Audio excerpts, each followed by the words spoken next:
भगवते शिवानंदाय।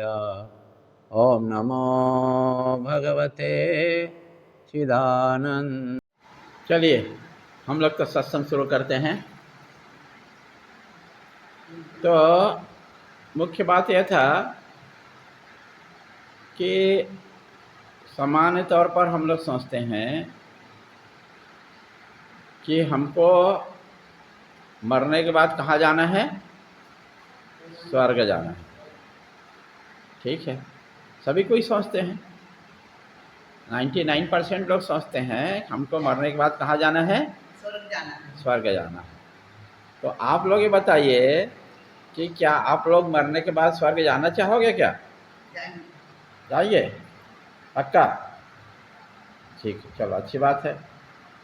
तो स्वर्ग जाओ, पर एक बात याद रखना कि स्वर्ग आप जाओगे तो अपना पुण्य के बल पर जाओगे। किसके बल पर जाओगे? पुण्य के बल पर जाएंगे। हाँ, जो जीवन में आप अच्छा काम किए हो उसका पुण्य भोगना है, फल को भोगना है। तो आप कहाँ जाओगे? आप स्वर्ग जाओगे। जितना पुण्य है आपका उसको भोगने के लिए स्वर्ग जाओगे, और जितना पाप है उसको भोगने के लिए क्या करना पड़ेगा? नरक में आना पड़ेगा, नरक जाना पड़ेगा। ठीक है, तो पुण्य भोगने के लिए स्वर्ग, पाप भोगने के लिए नरक। पर जब ये कोटा पूरा हो जाएगा, पुण्य खत्म हो जाएगा, पुण्य छीन हो जाएगा, तो आपको क्या करना पड़ेगा? पृथ्वी लोक में फिर आना पड़ेगा, वापस आना पड़ेगा। माँ के गर्भ में आना। कैसे आओगे? माँ के गर्भ से आना पड़ेगा।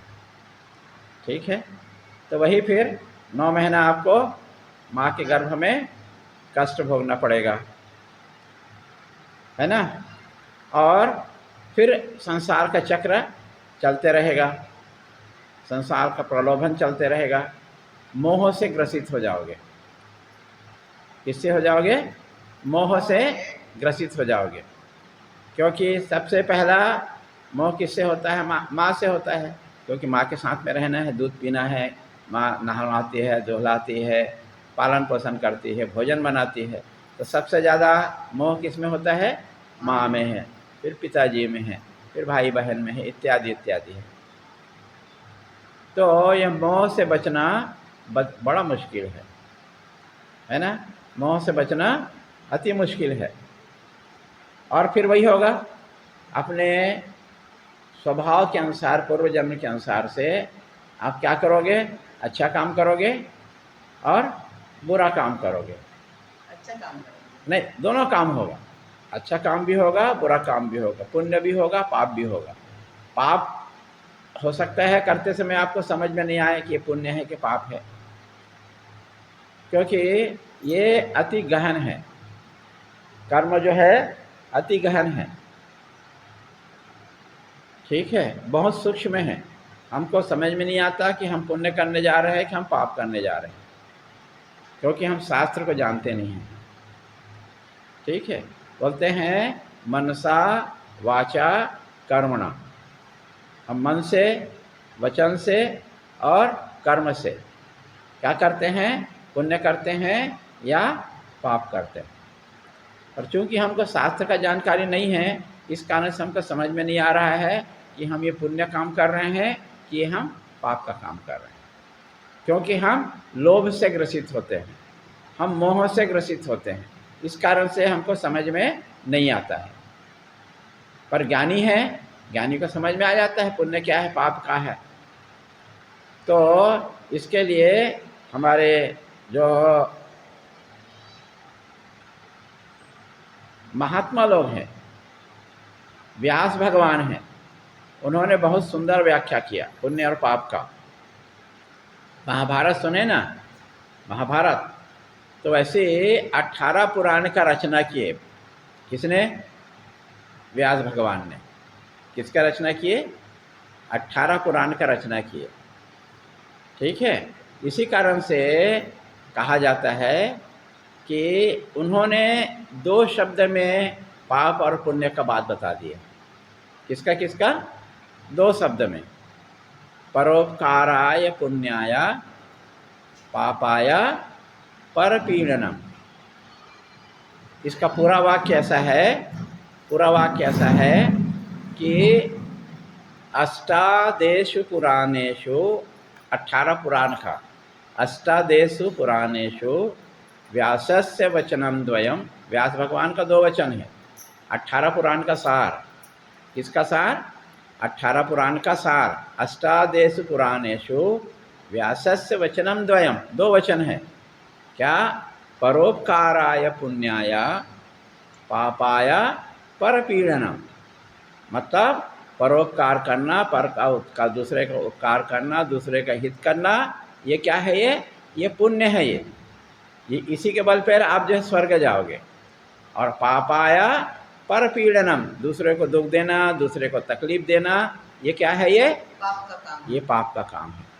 अब ये सोचो कि ये 3 प्रकार से होता है। पहले बताया कर्म कौन है? मनसा वाचा कर्मणा। मन से, वचन से और कर्म से, हाथ से जो करते हैं, हाथ पैर से जो भी काम होता है, इंद्रियों से जो होता है।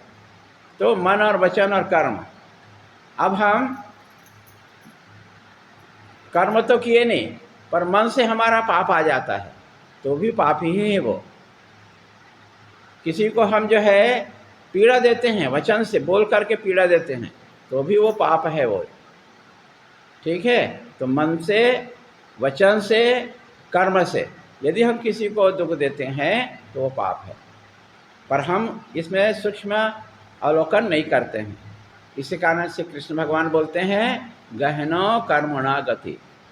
कर्म का गति अति गहन है, उसको समझना बहुत मुश्किल है, बहुत मुश्किल है। हम लोग तो कोई मायने नहीं रखता। कितना सूक्ष्म है कर्म का गति, समझना बहुत मुश्किल है। उसके लिए एक दृष्टांत देते हैं। वो दृष्टांत ये है कि धृतराष्ट्र जो क्या बोलते हैं, भीष्म पितामह जो है बाण के सैया में सोए हुए हैं। किसमें सोए हुए हैं? आखिरी समय में बाण के सैया में सोए नहीं। ठीक है?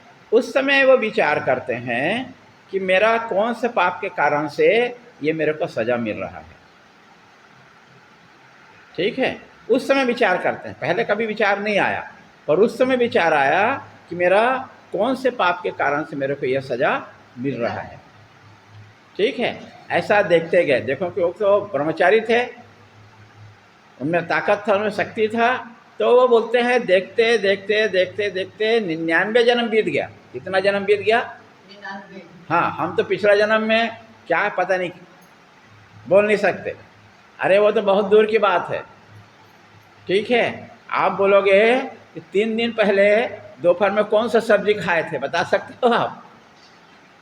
3 दिन पहले दोपहर में आप क्या सब्जी खाए थे, बता सकते हो? बता सकते हो? नहीं बता सकते। तो वो तो 99 जन्म तक देखे उन्होंने। कितना जन्म तक के? 99 जन्म तक देखे उन्होंने कि मैंने ऐसा कौन सा पाप किया था जिसके कारण से मेरे को ये फल मिल रहा है। बात समझ में आया है ना? तो उनको फिर भी दिखा नहीं कि ऐसा मेरा पाप कोई नहीं किया जिसमें मेरे को ये सज़ा मिल रहा है। तो फिर क्या हुआ? तो उन्होंने अपने शंका का समाधान, जो कृष्ण भगवान जब मिलने आए तो कृष्ण भगवान से पूछे कि भगवान एक बात बताओ कि ये मेरा जो कर्म का फल है, मैंने 99 जन्म तक देखा, मैंने कोई अपना ऐसा कर्म नहीं पाया जिसके कारण मेरे को ये दंड मिले। तो आप बताइए मेरे को ऐसा क्यों मिल रहा है? तो कृष्ण भगवान बहुत सुंदर बात बोलते हैं, ध्यान से सुनना। वो बोलते हैं दादा तुम जो है ये 99 जन्म तक जा पाए, तुम्हारा शक्ति उतना तक के है, पर मैं तो सर्वज्ञ हूँ ना, मैं तो सर्वज्ञ हूँ। तो तुम जो है 100 जन्म में, कितने जन्म में? 100 जन्म में तुम एक राजकुमार थे। क्या थे तुम? एक राजकुमार थे, और हाथ में तीर और धनुष बाण लेकर के समुद्र के किनारे घूम रहे थे। ठीक है? उस समय उस सुप्तावास जब मेढक कूदते थे तो उसको तुम ये तीर से उसको क्या करते थे? चुभाते थे, चुभाते थे ऐसा। तो वो 100 जन्म में जो तुम एक कर्म किए हो उसका ही तुमको अभी ये फल मिल रहा है। देखो, इसी कारण शास्त्र बोलता है गहनो कर्मणा गति, कर्म की गति बहुत गहन है, बहुत सूक्ष्म है, सामान्य हम बात दिमाग से हम उसको जान नहीं सकते। इस कारण से हमें क्या करना है, सोच समझ के काम करना है। बोलना है तो सोच समझ के बोलना है, मन में विचार लाना है। गलत विचार लाओगे तो भी उसका परिणाम को भुगतना पड़ेगा, और जो कर्म करोगे वो तो भुगतना पड़ेगा। तो ऐसा कर्म करते समय में हमको गंभीरता से सोचना पड़ेगा, ठीक है। तो शास्त्र बोलता है कि ठीक है, आपको पुण्य करोगे तो स्वर्ग जाना है, पर स्वर्ग में कब तक रहोगे, जब तक कि आपका पुण्य है। और जब पुण्य छीन हो जाएगा तो क्या करना पड़ेगा आपको, तुरंत फिर से पृथ्वी लोक में आना पड़ेगा, मृत्यु लोक में आना पड़ेगा। और कहाँ आना कहाँ पड़ेगा, माँ के गर्भ में आना पड़ेगा, और 9 महीना आपको वही कष्ट भोगना पड़ेगा, ठीक है। जब हम कोई गंदगी से रास्ते से जाते हैं तो क्या करते हैं, नाक को ऐसा बंद कर लेते हैं, बांस के कारण से। करते हैं कि नहीं करते, है ना, नाक बंद कर लेते हैं, गंदगी को नहीं सूंघना है। पर यहाँ तो तुम्हारा मजबूरी है, यहाँ मल है, यहाँ मूत्र है, विष्ठा है, मांस है, सबका गंध को हमको सुनना ही पड़ेगा। और वो भी कितना दिन, नारायण कितना दिन, 9 महीना। कितना दिन, 9 महीना हमको वो ऐसा, वही नरक है, यही नरक में हमको सुनना पड़ेगा, रहना पड़ेगा हमको, ठीक है। इस कारण से शास्त्र बोलता है आप स्वर्ग मत जाना। क्या करना, आप स्वर्ग मत जाना, हमको स्वर्ग नहीं जाना है। तो हमें क्या करना है, हमको ऐसा काम करना है कि फिर हमको जन्म ना लेना पड़े, माँ के गर्भ में ना आना पड़े, ऐसे काम करना है हमको, ठीक है। ऐसा काम हमको करना है। इसी को बोलते हैं मोक्ष। क्या बोलते हैं इसको, मोक्ष। हमारा लक्ष्य क्या होना चाहिए, मोक्ष प्राप्त करना, मुक्ति प्राप्त करना हमारा लक्ष्य है। हमारा लक्ष्य स्वर्ग जाना नहीं है, क्योंकि स्वर्ग जाने से पुनरपि जननम पुनरपि मरणम, बार बार आपका जन्म होना पड़ेगा, बार बार आपको मरना पड़ेगा। यदि किसी मरते हुए लोग को देखो तो कैसे, आप देखे हो किसी को मरते हुए लोग को कितना पीड़ा होता है, हाथ पर फड़फड़ाता है, फांसी लगाने वाले को देखो मरते समय तक कि कितना तड़पता है वो जो है ना। तो मरते समय में कितना पीड़ा होता है, तो उसको हम पीड़ा को नहीं झेलना, बार बार झेलना नहीं। हमें ऐसे ऐसे काम करना है कि हमको माँ के गर्भ में बार बार नहीं आना है हमको। तो उसको क्या करना है, मोक्ष प्राप्त करना हमको, ठीक है। तो मोक्ष कैसे प्राप्त करेंगे, सबसे सरल रास्ता है मोक्ष प्राप्त करने का, कि हमको सब में भगवान को देखना है। क्या देखना है, क्या देखना है, सब में भगवान को देखना है। तो तुलसीदास जी बोलते हैं सिया राम में सब जग जाने, सभी में हमको राम मतलब परमात्मा को देखना है, भगवान को देखना है, सभी में हमको परमात्मा को देखना है। यदि मैं इसमें परमात्मा को देख रहा हूँ तो इसको गाली दे सकता हूँ क्या, मार सकता हूँ क्या, द्वेष कर सकता हूँ क्या, नहीं कर सकता, क्योंकि कोई भगवान से द्वेष करेगा क्या, वो रावण जैसे आदमी होगा वही द्वेष करेगा, ताकि आम आदमी जो है द्वेष नहीं कर सकेगा, क्योंकि उस परमात्मा को देखना। तो हमारा अंग्रेजी में बोलते हैं चेंज यूर विज़न। क्या बोलते हैं, चेंज यूर विज़न, आपके दृष्टिकोण को बदलो। हम अभी तक के क्या बोलते हैं, अन्नपूर्णा मैया बोलते हैं, धनवंती मैया बोलते हैं, सरस्वती मैया बोलते हैं, है ना। तो हमारे ये सोच है, हम कभी नहीं सोचते कि भगवान इसमें है, ठीक है। कभी सोचते हैं क्या, नहीं सोचते हैं। और कृष्ण भगवान तो 2 दिन पहले चर्चा किए थे कि कृष्ण भगवान क्या बोलते हैं, ईश्वर सर्वभूतानां, चर्चा किए थे ना 2 दिन पहले। क्या हुआ था, ईश्वर सर्वभूतानां हृदय अर्जुन तिष्ठति। ईश्वर सभी में है, सभी प्राणी में है, और कहाँ पर है, सभी प्राणियों के हृदय में है, ठीक है, सभी प्राणी के हृदय में है। तो इसके हृदय में है, इसके हृदय में है, इसके हृदय में है, तो हमें क्या देखना चाहिए? हमको भगवान ही देखना चाहिए। ऐसा यदि हमारा मन को, हमारे इंद्रियों को हम समझा लें और हमको समझ में आ जाए, हमको अनुभव हो जाए, तो निश्चित ही हम अपने जीवन का लक्ष्य है वो मोक्ष को प्राप्त करें। हमारे गुरुजन लोग क्या किए, उससे हमको सबक लेना चाहिए। गुरुजन लोग क्या किए कि एक महात्मा हुए नामदेव। कौन हुए हैं? नामदेव। महाराष्ट्र में नामदेव करके एक महात्मा हुए, ठीक है। तो उसके माता पिता जी को कहीं बाहर जाना था, तो माता पिता जी बोले नामदेव एक काम करना, रोज़ जो है भगवान को भोग लगाना, ठीक है। हम लोग बाहर जा रहे हैं, तुम्हारा ड्यूटी है भगवान को क्या करना है? भोग लगाना है। बच्चा है, 6-7 साल का बच्चा है। तो माता पिता जी चले गए, तो भगवान को भोग लगाया सामने में और बैठ गया वो। भाई आधा घंटा हो गया, 1 घंटा हो गया, ठीक है, भोग नहीं लगाए भगवान। तो बोला एक देखो भाई, तुम्हारे लिए मैं बैठा हूँ, 1 घंटा हो गया बैठा हूँ, तुमको भोग लगाने के लिए बैठा हूँ, तुम खा नहीं रहे हो, खाओ ना आके। भगवान को बोला खाओ, मैं मेरे भूख लग रहा है, मेरे को भी, तुम्हारे कारण से मैं खा नहीं पा रहा हूँ मैं जो है, ठीक है। भगवान से ऐसा प्रार्थना किया, ठीक है। अब नहीं हुआ, आंसू बहाया, तो भगवान करुणानिधि हैं, दयावान हैं, क्या किए? प्रकट हो गए। क्या हो गए? प्रकट हो गए और भोग लगाने लगे भगवान, ठीक है। तो लड़का देखा, नामदेव देखा, बोला ये सब खा जाओगे तो मैं क्या खाऊंगा मैं, ठीक है। क्या बोला है? सब खा जाओगे तो मैं क्या खाऊंगा, मेरे लिए भी थोड़ा सा छोड़ो ना। अब बातचीत करने तो भगवान छोड़ दिए, है ना। तो ऐसा जब भी भोग लगाते थे भगवान आ जाते थे, दोनों में दोस्ती हो गई। क्या हो गया? दोनों में दोस्ती हो गई।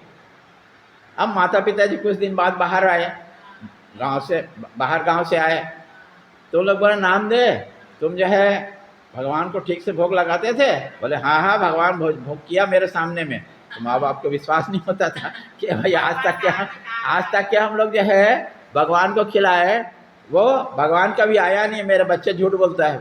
तो बोले नहीं तुम झूठ बोलते हैं, भगवान नहीं आया। बोले अच्छा चलो ठीक है, एक काम करो, हम लोग छुप जाते हैं। क्या करते हैं? छुप जाते हैं, अब तुम भोग लगाना। समझ में आया? तो वो तो भोग लगाया, बोला आओ भोग लगाया, लगाओ भोग। तो आ गया, माता पिता देखे, दूर से देखे, है ना, दूर से देखे, भगवान का दर्शन किए, ठीक है। तो लड़के को फिर अपने सीने से लगा लिया, देखो आज तक के भगवान हमको दर्शन नहीं दिया, और तुम्हारे कारण से भगवान हमको दर्शन दे दिया, हमने दर्शन किया। बात समझ में आया? तो एक नामदेव ऐसा था। तो वो नामदेव जो है, क्या हुआ कि एक बार ऐसा सम्मेलन हो रहा था, संत महात्माओं की एक टोली आई थी, उसमें से एक गो है, एक कुम्हार था, जाति का कुम्हार। क्या करता है कुम्हार? क्या करता है कुम्हार? क्या करता है? मटका बनाता है। क्या करता है? मटका बनाता है। क्या करता है कुम्हार? मटका बनाता है। तो आप लोग जब मटका लेते हो, कभी लिए हो मटका बाजार से? कैसे करते हो? ठक ठक ठक ठक ठोकते हो ना। पक्का है कि कच्चा है? कहीं छेद तो नहीं है? तो वो लोग बोले, महाराज गोला कुम्हार से बोले कि आओ सबका परीक्षण करो, कौन कच्चा है कौन पक्का है। मतलब भक्ति में कौन कच्चा है कौन पक्का है। तो ऐसा सबके सिर में ठोकता था, ये पक्का है, ये पक्का है, ये कच्चा है। तो वैसे ही जब नामदेव के पास में आया तो उसको ऐसा ठोका, तो बोले ये कच्चा है, बोले ठीक है ये कच्चा है। तो नामदेव को बहुत गुस्सा आया, है ना। तो भगवान के पास गया, बात किया भगवान से, देखो भगवान मैं तुमको भोग कराता हूँ, तुम मेरे बढ़िया दोस्त हो। ये कुम्हार बोलता है, जो घड़ा बनाता हो बोलता है ये कच्चा है, बोलता है ये जो है ना। तो बोला देखो मैं तुमको उसी के लिए भेजा, तुम्हारे पास भेजा था, कि तुम सोचते हो कि सिर्फ ये मूर्ति में ही भगवान है और कहीं भगवान नहीं है ना। तो तुमको ये भ्रम का निदान करने के लिए मैं तुमको भेजा था, गुरु के रूप में भेजा था। तो बोला फिर मैं कहाँ जाऊँ? तो बोला वहाँ जाओ, एक गांव है पंढरपुर जाना, या एक गांव का नाम बताया, वहाँ जाना, और वहाँ जा कर के वो एक व्यक्ति मिलेगा मंदिर में, उसके पास में जाके तुम दीक्षा लेना, ठीक है? तो बोला ठीक है, मैं जाता हूँ मैं। तो वहाँ उस गांव में गया, तो गांव में उस मंदिर में गया जिसमें बताए थे, तो एक आदमी जो है सोया हुआ था मंदिर में, ठीक है? और कैसा सोया हुआ था? ये शिवलिंग है, शिवलिंग में पैर रखा, सिर नीचे रखा, सोया हुआ था, ठीक है? शिवलिंग में पैर रखा हुआ था। तो उसको बहुत गुस्सा आया, उसको नामदेव को। वो बोला कि अरे भगवान के ऊपर तुम पैर रखे हो, और बोला कि मेरा वो कृष्ण भगवान कहाँ भेज दिया मेरे को, ये आदमी को एक गुरु क्या हो सकता है? तो वो बोला ठीक है कोई बात नहीं, तुम मेरा पैर को हटा दो, ठीक है? उसने उसका पैर को पकड़ा और दूसरे जगह रखा, तो दूसरे जगह फिर शिवलिंग आ गया, ठीक है? ऐसा कई बार किया, परेशान हो गया। तब बताया उसने, जो तुम सोचते हो कि विग्रह में सिर्फ भगवान है, भगवान सर्वत्र है, भगवान सब जगह में भगवान है। ये तुमको सीख देने के लिए भेजा गया तुमको। तो भगवान सर्वत्र है, भगवान सभी जगह में है, ये बात को हमको मालूम होना चाहिए। तो ऐसा उसके जीवन में हम लोग देखते हैं, हम लोग जो है, तो भगवान सर्वत्र है ना। यही बात के लिए सिया राम में सब जगह जाने, सभी में हमको भगवान को देखना चाहिए, क्योंकि भगवान सर्वत्र है, सब जगह भगवान है, ठीक है? किसके जैसे? आकाश के जैसे, कल बताया ना, आकाश जैसे सब जगह में है, सर्वत्र है, वैसे भगवान भी सर्वत्र है। देखो अभी ये प्रसाद कट रहा है, तब तक के हम लोग ये महाराष्ट्र में एक भक्त थे, उसका नाम था एकनाथ। क्या नाम था? एकनाथ। हाँ, एकनाथ, उसका नाम था एकनाथ, ठीक है? बहुत बड़े भक्त थे, महाराष्ट्र में उनका बहुत बड़ा नाम था। तो ये जो मुस्लिम लोग जो है ना, सोचे इसको अपमानित करना चाहिए, इसको एकनाथ को। तो कैसे अपमानित करना चाहिए? वो एकनाथ जी सुबह नहाने जाते थे, नदी में स्नान करने जाते थे।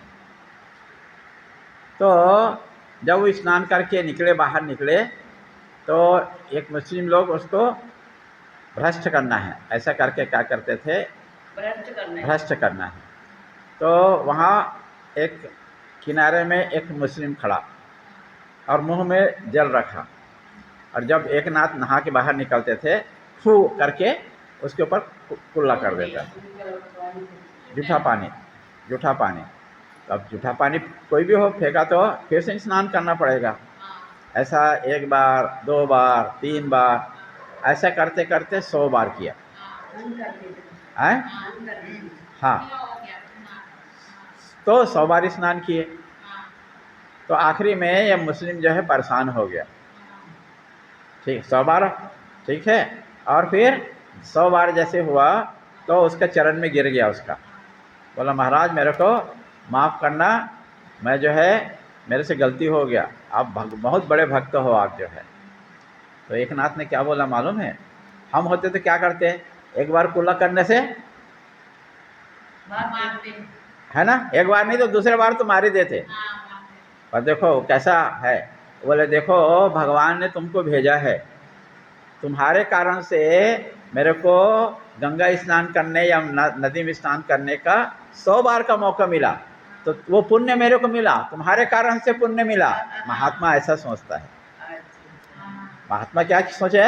बोले तुम जो है भगवान, थैंक यू, भगवान तुमको भेजा कि मेरे को तुम्हारे कारण से 100 बार आज पवित्र नदी में स्नान करने का मौका मिल गया। ऐसा महात्मा लोग ऐसा सोचते हैं। हम कभी सोचते क्या?